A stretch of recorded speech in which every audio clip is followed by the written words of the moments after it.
la merveilleuse histoire de la vie. Voici l'histoire de Léa, la girafe.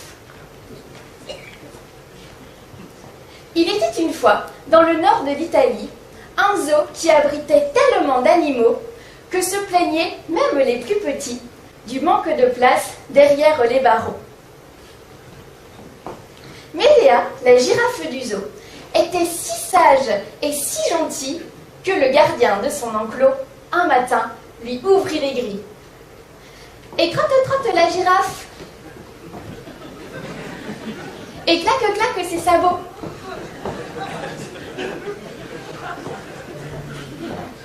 Et patati et patatraf, Léa rencontre Donatello, le plus charmant lion du zoo. « Bonjour, madame la girafe. Que vous êtes jolie. Ce que vous sentez bon. Jamais de toute ma vie, mon cœur n'a chéri de cette façon. » Se trouvant fort séduite par les doux mots du lion, Léa prit une légère cuite et se fit défoncer le fion.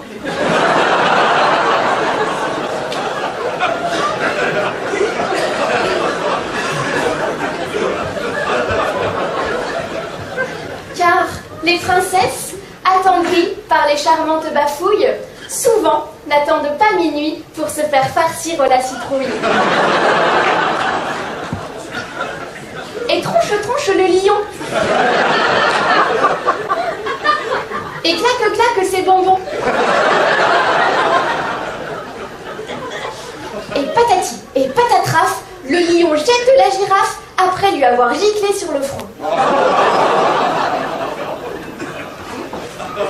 Léa, la girafe du zoo, regagna tristement son enclos, néanmoins satisfaite de cette bonne levrette. Par une douce journée d'été, Léa retourna chez le lion, mais cette fois accompagnée par un petit nourrisson blond.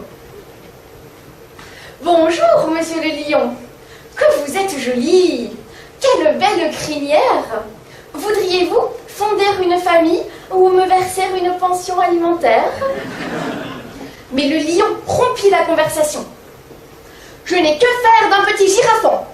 s'exclama-t-il avec exclamation. « À vous seul revient son éducation, car nous ne connaîtrions ces ennuis ridicules si vous aviez permis que je vous encule. »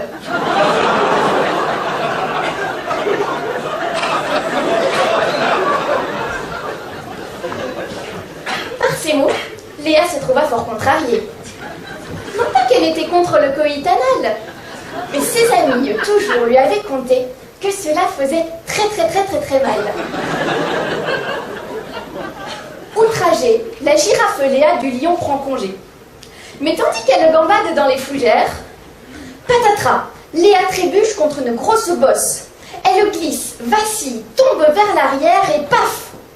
S'enfile à sec la corne de Raoul, un gros rhinocéros. Le lion poussa un cri d'étonnement. « Ah, la salope !» dit-il dans un rugissement. « Ce n'est pas du tout ce que vous pensez. Comment osez-vous faire cela sous mon nez? Comment osez-vous faire cela sur mon nez? Oh, Raoul, je vous prie de nous laisser. Mais c'est que je suis coincée, ma parole. Ce n'est pas un cul, c'est un antivol. » répondit gêné le pauvre Raoul qui sentait grandir son marteau à boules.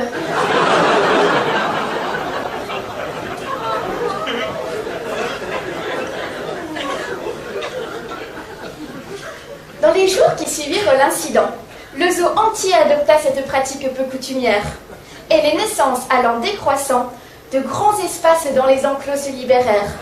L'apport de nourriture devint abondant, et les réserves d'eau le furent tout autant. Dès lors, tous les animaux vécurent heureux et eurent pas d'enfants. Moralité.